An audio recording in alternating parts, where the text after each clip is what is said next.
আপনি যদি ইউটিউবের ডেসক্রিপশন বক্সে যদি আপনার কোডটা দিতে চান তাহলে আপনার শুধু ছোট্ট একটি অ্যাপসের প্রয়োজন হবে।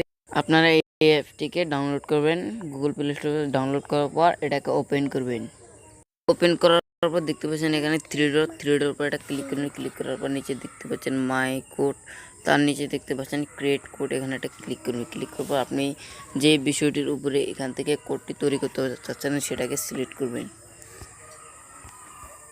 এখানে অনেকগুলো কোড আছে, আপনারা এখান থেকে যে কোনো একটি সিলেক্ট করবেন।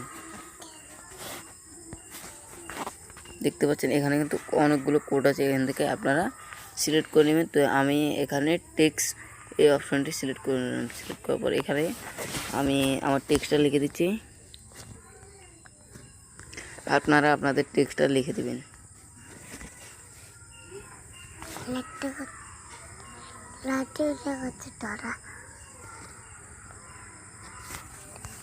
আমি আমার টেক্সটটা এখানে লিখে দিচ্ছি, আপনারা এখানে দিয়ে দিবেন। দেখতে পাচ্ছেন আমার টেক্সটটা দেওয়ার পর আপনারা যদি এটাকে যদি সেভ করতে চান তাহলে এখানে দেখতে পাচ্ছেন এই সেভ অপশনটিতে একটা ক্লিক করুন। ক্লিক করার পর এটা সেভ হয়ে যাবে। তো আমি সেভ করছি না, আপনারা সেভ করতে চাইলে সেভ